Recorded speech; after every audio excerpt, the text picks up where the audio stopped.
The Panama Canal is only 50 miles long, but it keeps dragging great powers back into the same argument.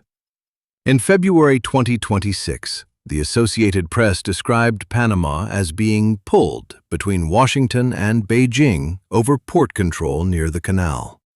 Add drought pressure, shipping shocks, and military planning, and this tiny corridor suddenly becomes a global story again. That is why this is not just about one speech or one headline. The canal turns geography into leverage. And whenever leverage matters, powerful states come looking for it. To see why the canal keeps returning to the center of world politics, we need to start with the map. Here is the whole logic in one picture. Before the canal, a ship going from New York to San Francisco had to sail around Cape Horn, roughly 13,000 miles. Through Panama, that falls to about 5,200. That difference is not just fuel. It is time, insurance, inventory, naval mobility, and the speed at which a crisis crosses an ocean. Around 5% of world maritime trade still passes through this corridor. So when the world gets tense, Panama stops being a local waterway and becomes a global pressure point. Presidents change. Governments change. The map does not. Long before the United States existed, Spain understood that Panama was valuable because it was a bridge. Treasure from South America moved across the isthmus on the way to Europe. Goods, silver, soldiers, and imperial ambition all bottlenecked through this humid corridor. For centuries, the dream was the same. If someone could cut a water route here, they would control one of the most important shortcuts in the world.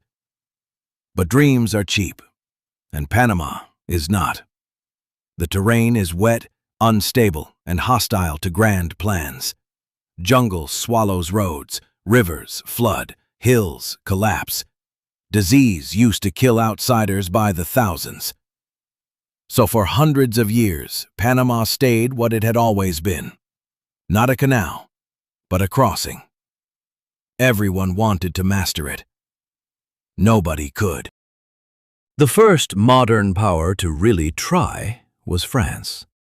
In 1881, Ferdinand de Lesseps, the celebrity engineer behind the Suez Canal, arrived with prestige, investors, and one disastrous assumption: that Panama could be treated like Suez.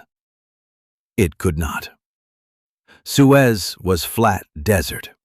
Panama was mud, jungle, rainfall, rock, and disease. The French tried to carve a sea-level canal through terrain that kept collapsing into itself. Workers were hit by landslides, heat, malaria, and yellow fever. Finance turned rotten. Management turned chaotic. By the time the French effort collapsed, more than 20,000 workers had died. The canal did not just look unfinished. It looked cursed.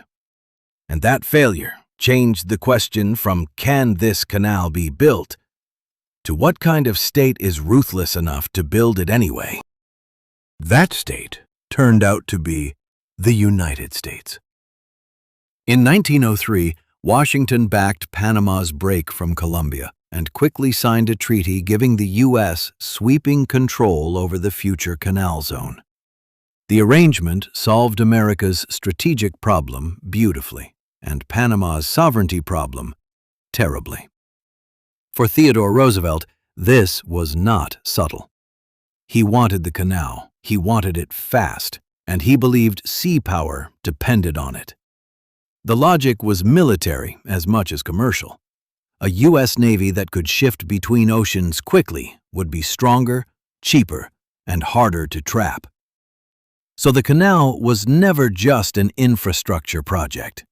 It was a geopolitical weapon disguised as engineering. America did not inherit the French dream. It inherited the French failure and converted it into leverage. The Americans succeeded partly because they changed the design, and partly because they changed the war they were fighting. Instead of insisting on a sea-level canal, they built a lock canal that lifted ships up, moved them through artificial lakes, and lowered them back down again. Just as important, they attacked disease. Under officials like William Gorgas, sanitation campaigns targeted mosquitoes, standing water, and the urban conditions that had helped malaria and yellow fever rip through the workforce. None of that made construction safe or humane, but it made it possible. On August 15, 1914, the Panama Canal officially opened. It was one of the most consequential engineering victories in modern history. It also confirmed something darker. Whoever controlled this shortcut could influence trade, war, and diplomacy far beyond Panama itself. For decades, the United States did not just operate the canal, it controlled the canal zone, a U.S.-run strip through the middle of Panama with its own hierarchy, institutions, and daily reminders of who held power. Americans often treated the zone as a technical necessity. Many Panamanians experienced it as a colonial wound sitting in the center of their country. Over time, resentment built around sovereignty, labor, race, and the basic fact that one state controlled another nation's most strategic corridor. Those tensions exploded repeatedly, including the flag riots of 1964. By then, the canal was no longer just a shipping issue. It had become a political symbol. The question was no longer whether the canal mattered. It was who had the right to command it. That fight led to the Torrijos-Carter treaties, signed on September 7, 1977. The treaties did not hand the canal over overnight, but they set a timetable. More than 2 decades later, on December 31, 1999, full control finally passed from the United States to Panama. Many in Washington predicted decline. That is not what happened. Panama modernized operations, expanded the canal, and turned it into a national symbol of competence as much as sovereignty. The handover mattered because it changed the politics, but not the geography. The canal still sat in the same place, doing the same essential job for world trade. That meant outside powers were always going to keep caring. Ownership changed. Strategic gravity did not. That brings us back to the present. The canal itself is run by Panama, but the ecosystem around it, especially ports, logistics, shipping, finance, and influence, is where the new rivalry lives. U.S. officials and commentators see Chinese-linked activity near canal ports and worry about strategic exposure in America's historic backyard.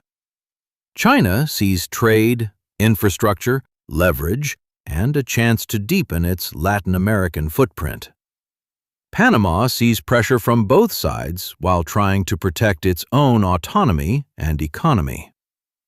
That is why the 2026 headlines matter. The argument is not really about a few cranes or lease agreements in isolation. It is about whether control over the canal's surrounding network can become a form of power over the canal's future. History has changed costumes, but the plot is familiar. There is another twist to the modern story, and it may be even more important than geopolitics. Water. The Panama Canal works because ships are lifted by fresh water from lakes that depend on rainfall.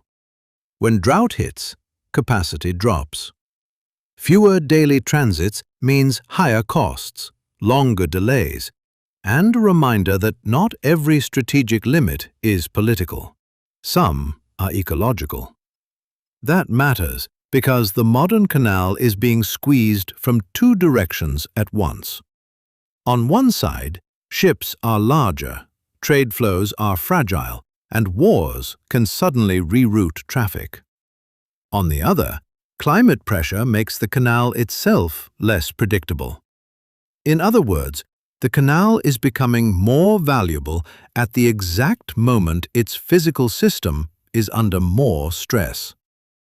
That is how choke points become even more dangerous. So why is the Panama Canal a battleground again? Because it always was. First, it was an imperial crossing. Then, it was a French fantasy and a mass grave. Then it became an American strategic artery, a symbol of empire, a Panamanian sovereignty fight, and now a pressure point in a world shaped by US-China rivalry, energy shocks, and climate risk. The names change. The incentives do not.